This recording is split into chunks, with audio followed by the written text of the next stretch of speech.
Greetings, everybody. Rising Ground Church here, Pastor Jamal, and I never know what I should call you. You know what I'm saying? Because she's a minister, she's a prophet, and we don't like labels. You know what I mean? I've gotten a lot of flack for saying that because people are always trying to say, "Well, you should be proud." It's not that I'm not proud or I'm not. Yeah. You know, I'm not grateful. I'm not acceptable. It's just. Oh yeah, I missed that. It's just it's just weird. You know what I mean? But I am grateful. I am excited to be, first of all, called by God, because it's one thing to just jump into a situation that you're not called to be in, and it's another thing to be literally called to the place that God has you. So I'm grateful, but sometimes I just don't know what to say to you. You know, even about me. But welcome. We are Rising Ground Church. Yes. Hallelujah. Hey guys, we are so glad to be here. And if you cannot tell by my smile, I'm so happy to be here with Jamal and that we get to do this video together. This is continuing our marriage series that we have begun just a week ago or a couple weeks ago. So if you missed any of those videos, then just go back and check them out. I am specifically talking to women in mine, and Jamal is specifically talking to men in his. So there's a lot of helpful tips in there that God has given to us over our years of marriage that we love to share with you guys. So that's what we're doing here today. We're continuing with that. So today's is just slightly different, just because we're here together to share some things, but we want to start off with really inviting you to think of marriage, whether you're already married, whether you're engaged, or you're just looking for your spouse, that you're in a transition time. And the Lord specifically said transition builder. So the Lord is saying that this is a time where you're transitioning from, like, again, whether that's single to married or married, but you're transitioning to becoming everything that the Lord has created you to be. So during this marriage series, and we're talking a little bit more about what that really looks like and what it really means to be married, the purpose of marriage, the purpose of accepting the invitation to be married, and what you should expect, and what God is even calling you to, because He's calling all of us to these different transitions in our lives. And it helps to understand that before you even get married. But it's okay. If you're already married and you're just wanting to grow and you're wanting to learn, then stay tuned. Absolutely. And if you hear something that maybe, or if you didn't hear something that you want to hear, we can't stress this enough. Please reach out to us. The email is always in the description. We will be providing a website address eventually. But the email, you can ask questions, specific things that you want to hear about. We won't, divulge your name or whatever if you don't want to, or if you want to, we will. But give us topics or questions around whether it's marriage or anything spiritual. Please do, because everybody doesn't have exactly the same experience. There's nothing new under the sun, but at the same time, you may hear something that kind of maybe it sparks a question in your mind that you have a specific question for or two. Please do it, because that's how we get, that's how we expand in the knowledge of God and the things of God. So, I hope that makes sense. I don't know, Chandra was doing something with her finger, just threw me off. No. Anyway, okay. So this is a candid moment. We do have notes here because there's some specific things that we do want to say, but this is a candid moment where we'll say whatever God just leads us to say. So did you have anything else before? Yeah, just last thing. I do have a prophetic word that we'll share at the end of this video as well. Okay? Right on. All right. So here's a few points to know as you go in to marriage. Again, as she said, if you're thinking about marriage, if you're married, period, this is a foundation to always begin with. And again, if you're already into it, it's never too late, because God is everywhere and all over the place. So, okay. God's strategy for community. The Bible says that God saw that it wasn't good for Adam to be alone, so He caused a deep sleep to fall upon him, that God may take a portion of his body, a rib, and fashion Eve. Why did he separate woman from man? Well, God separated the two that they may be suitable to reign over the earth, to be partners in equipping each other for a life of subduing the world. Remember, God said, be fruitful, multiply, subdue the earth, all of that kind of thing. Then God saw that Adam was, he was like, well, he's doing his thing, but there's something missing. So he caused a deep sleep, and then he separated. And it's really significant what he really separated, because God is both feminine and masculine, and male and female. So he separated the two parts, which we talked about in one of our earlier messages. So that's really significant for a lot of reasons. But he did it, and it made things probably not only a lot more easier. It wasn't about being easy. More so than the connection, the unity, like, being able to see her and her to see him, and just kind of connect that way. So that's very key to realize and understand as you wonder what's the importance of marriage. It's to really show God. So the goal of marriage, the goal of mankind, is to get back to being like God, our Creator, of course, walking in the perspective of God. Again, the two that were separated, when they come together, they show the oneness and the power and the authority of God. Marriage is one of those things that helps us to clean up and clear out any character traits that are not of God. I may have jumped ahead of myself, but nonetheless,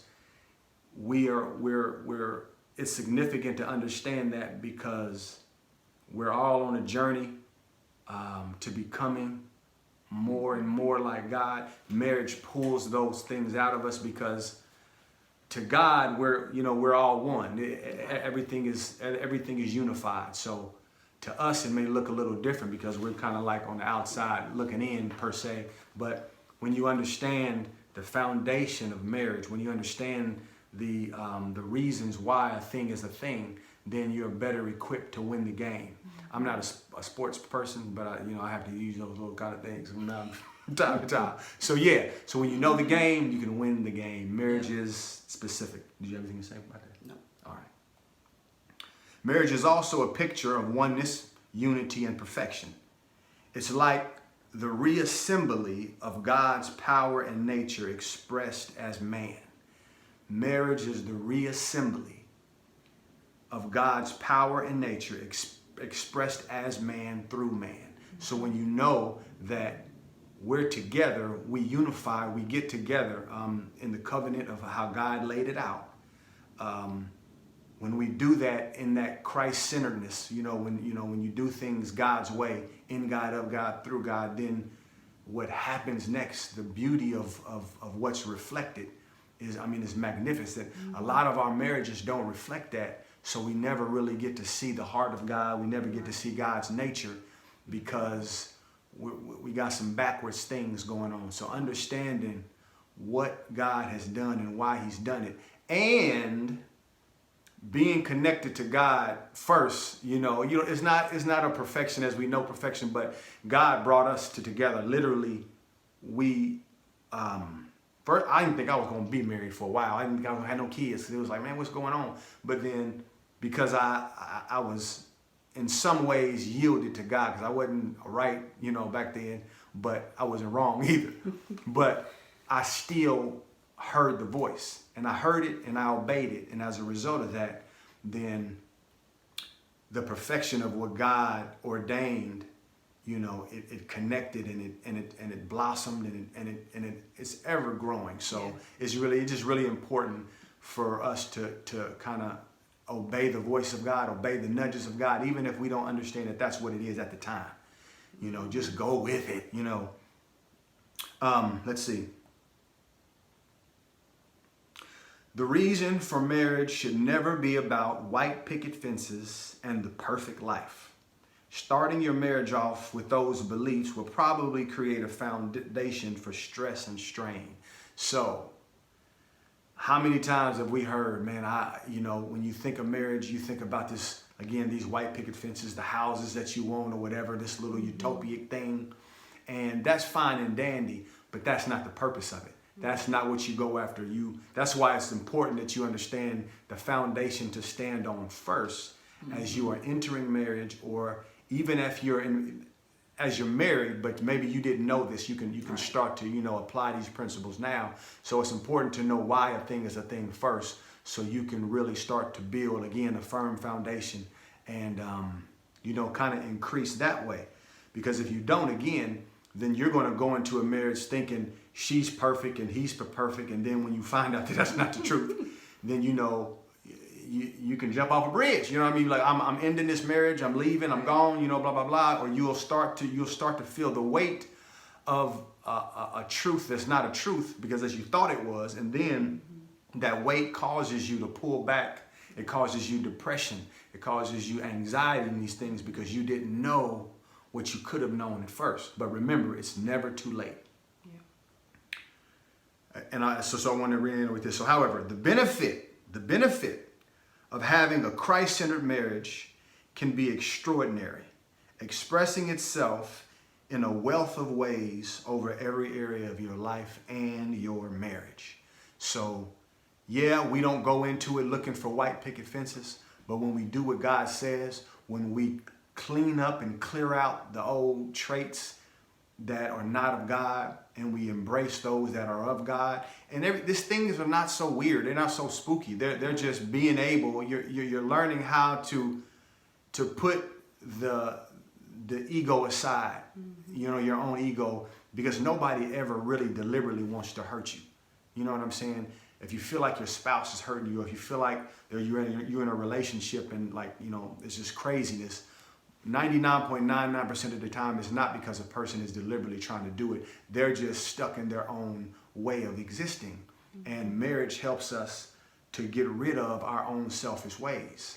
I hope that makes sense, folks. Yeah, I mean, I think because part of what you just said before that about us really transforming, because the bottom line is we all have to transform, period, whether you're married or not.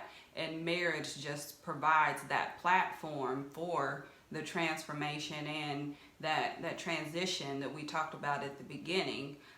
It provides that platform, and you get like all of these great benefits that you were just talking about, so you already, hopefully you're already on that path of growth and change and, overcoming and becoming everything that the Lord created you to be. So now when you become married, then you get to work on that even more, but you also get to enjoy all of the pleasures and the benefits of marriage, of having that union, of having that person, of having that someone that you can have community with, even just the two of you, and then your family, and then it spreads out into your actual communities and neighborhoods and churches and that type of thing. But marriage is such, and I always say this, it's like marriage is a beautiful gift that God gives us, and it's also packaged up in this way that helps us to become more Christ-like.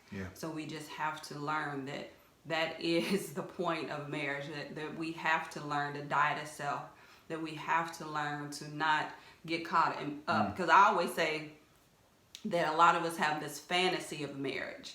I'll say men and women. I know sometimes women can have a little bit more, maybe, of like a fantasy type of how we think marriage is going to be, or how, your husband is going to be towards you, that type of thing. And I will say this, there's nothing wrong with having certain standards and expectations. But I said this in the last video. We want to make sure that we're having godly expectations and not just what we're putting out on another person, as well as one of the main points is we want to have and accept those expectations that God has for us as an individual, so you don't want to just put everything off on your spouse.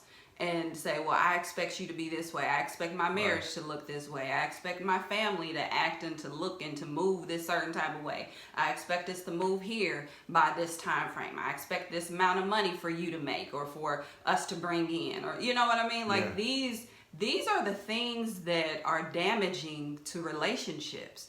Because we've all heard of false expectations or too high expectations, but we never really talk about what are the godly expectations in the relationship. And first and foremost is the expectation of you dying to self and of you really surrendering to the Lord. So the marriage is just giving you that platform and the place to do that in, and hopefully it's more of a safe space to do it. And if not, God is always your safe space. So even if you feel like, well, your spouse doesn't really support you in that, or you feel like, well, it's extremely hard with someone who is not living that life, well, remember that God is always your source. And I kind of touched on that. I won't go too far off, but that God is always your source. So we never want to look at a person, whether it's your husband or your wife or whoever, as the source of peace or as a source of contentment.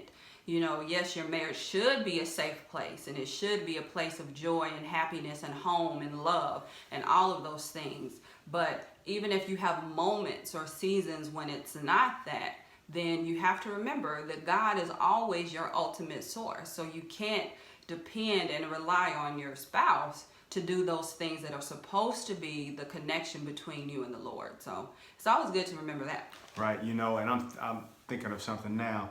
I believe this, but I think there is it was a huge gray area in this. So I heard a few people, a few pastors, and a few married couples that preach this, and it's like they say that, you know, as far as a man is concerned, you know, a woman is a helpmeet for the man. So she's to help the man literally do and be what the man's job is. Now, I believe that in a not so restrictive way. And what I mean is, they say if a man's job is to know what he's supposed to do and know his goals, whether he has met his goals or not, his job is to know them and go for them, and his wife is to help him complete those goals, which I believe that in a particular way. But this is the problem with that. If you don't, our whole job is faith. Faith is what makes us who God already knows that we are. So faith and moving in faith is always not available, but valuable when we're not where we want to be. So for me to be where I want to be and then bring her along so she can help, you know, continue that on, it's a kind of weird thing. I mean, it's possible. I mean, and it's cool, but at the same time, it wouldn't do me a lot of justice if I didn't have to work on the illusions that I see coming from somebody else. Meaning, I see her acting and being a certain way, and it irritates me. But my responsibility is not to be irritated. My responsibility is to investigate, well, why am I irritated? What's going on with me that makes me think that this way? And her job is the same thing. But so when we go into a relationship and, and the man is positioned in a particular way first, then she comes along and she aids him. Because it was even said that makes her be the woman that she's supposed to be, meaning that makes her strong in her womanness per se. But I may be confused you, but nonetheless, it's what it is. It's not. That's not so. Mm-hmm. Our job is to connect, and we connect by the way that God made us. You know what I mean? As far as how we met. You know what I mean? So we follow the nudges that allow us to actually connect and meet. You know, through and by God, and then we decide through God still, because God always, he always encourages you in the thing that you're supposed to be in. So we follow that encouragement, we connect, we get married.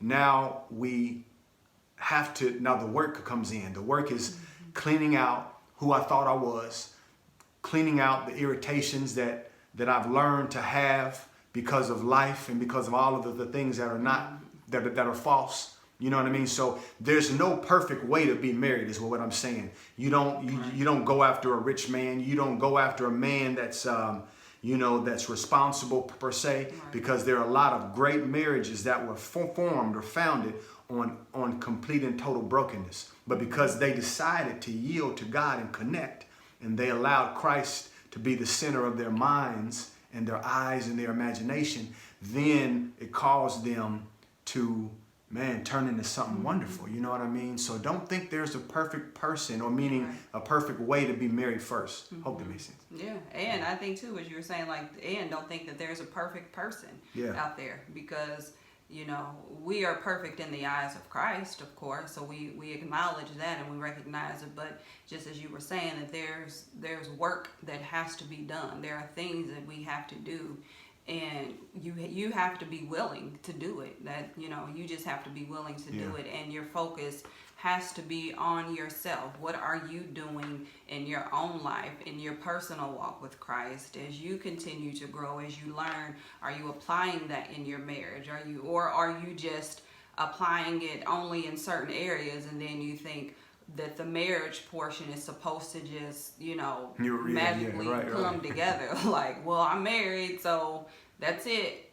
No, that's not how it works. You have to apply the same principles of growth and change and self-development. You have to put that into your marriage. And one of the things that I always say is, your marriage, I know we just mentioned about work. You have to do the work, but we also want to make sure that you understand that the work is really just like nurturing the relationship. You're working on yourself as you allow God to strengthen you and as you allow the Lord to guide you, but you're also nurturing what's already there. So you're giving the time, you're giving the attention, you're giving the love, you're giving the affection to the union that is there, and you are working on yourself. You know what I mean? So it's like you have the work of yourself that you are doing, but we always associate work with this really hard thing. We associate work with like, oh Lord, so now you telling me I got to work on myself and a marriage, and I think that's why sometimes people don't want to get married. And we're not going to make this video too long, so we'll just end with these last couple points. But sometimes that's why people don't want to get married too, because they feel like there's already so much stuff that they're doing in their life that they're working on or that they're striving towards, that they don't want to add another component and the piece of, I don't know how this person is. Is he willing to work on himself, or they enjoy their what do you call it? Like their singleness or their time alone. They enjoy having that space, so then they don't really want to get married either. So it's like all of these things, you have to remember, you have to put everything under the umbrella of God. You have to just put it there. And if you want to get married, but what's stopping you is because you just want to have that space, you don't want to have the responsibility of marriage or of someone else, if you're afraid of what does marriage entail, because a lot of people are afraid of what can come with marriage, or now you got to deal with somebody else. Remember, that's all part of you dying to self so that you can be the best you that's possible, that God created you to be. Absolutely. I'm done with that. So just remember that marriage is a default strategy for perfection. God's way. God, you're already perfect. God sees you that way. Marriage, again, it's just an opportunity for you to perfect every aspect of yourself. And in the meantime, as you're doing that, and as both of you are doing that, then you create this, again, this nature, this power, this authority in the earth, as both of you are connected to one another. It's very important to understand that. And again, I wanted to say this: if you are in a relationship that you know it didn't start that way, so God really didn't put you together, that's fine. Because again, this is an opportunity to use your faith. Faith is how God creates everything. Faith, we're made in the image of God, so we create everything that we see in our visible world, even our relationships, through and by faith. So it may take some work, it may take a lot of work, but you will. You will. She threw me off again. I'm sorry. I was telling you to look right there. Marriage, y'all. You will. It will result if you do it by faith, and that's because that's God's strategy. It will result in an extraordinary relationship. Mm-hmm. That's all I got. So we will end with this. The Lord gave me this vision a while ago, and I was just kind of like waiting to see when do I say it. When did I throw you off? No, you throw me off. No, I'm sorry. Okay.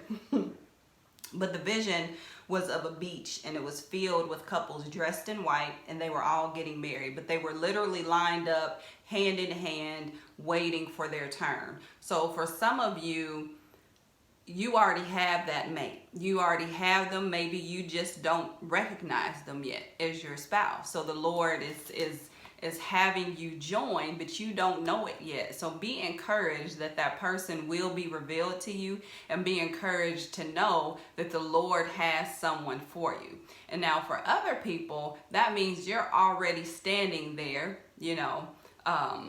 metaphorically speaking, you're already standing there on the beach just waiting for that time for God to join you all together, because you don't want to jump ahead of the Lord's timing. There is a purpose, there is a reason for why he has you even waiting. So just be mindful of that. And then also that could be some of you are already in that place, in the relationship, and now it's going to be time for y'all to get married. So, we just always pray for you guys. We pray for everyone, whether you're married, whether you're single, whether you're struggling in your relationship right now, whether you're going through a divorce, whether you feel like you've been waiting for this mate for a super long time, and what is God doing? The Lord knows I've been praying, all of this stuff that we say. We just pray for you, and we just pray that the blessing of the Lord would just continue to be upon you and upon your marriage. If you're already married and you're struggling right now and you want to mend that relationship, listen to the Lord. If God is instructing you to stay in that marriage, then just continue to seek the Lord's face. And also, no, we don't promote divorce, but if the Lord is telling you that it's time to move on from a relationship, listen to God on that too. Absolutely. Listen to the Lord's voice. Just follow his instructions even on the timing of that. So I think that's it for today. Did you want to wait on that? She told me about this prophetic thing that God said to her today. So I had a thought about it. Mm-hmm. And I was like, well, did you want to wait to throw that out there? Well, okay, I'll say this. If you missed the other videos, we've been married 19 years, so our 20th wedding anniversary will be 2021, June 2nd. And so there are some special things that are going in the works. Hold on, I ain't thinking about that. Okay, go ahead. There are some special things in the works with that. And as we get more information and more details, and we will invite you all who are interested in being a part of that day. 50 couples. Yes, 50 couples. So as we get, like I said, as we continue to get more details, and we'll share it with you. But we're excited about what's going on. All right, so she's putting the restraint on me all the way. So okay, I got it. I caught it. So cool. Okay. That's it? Yeah. Thanks for tuning in. Again, if you have any questions revolving around anything, but specifically marriage and relationships that you want to hear more about, because we never just want to not involve everybody in even your specific question, because you'll be surprised how many people have the same comments, concerns, as you do. So get with us through the email, and we will definitely put up videos around these specific questions because again, we all need them. So that's it, folks. See y'all later. Bye.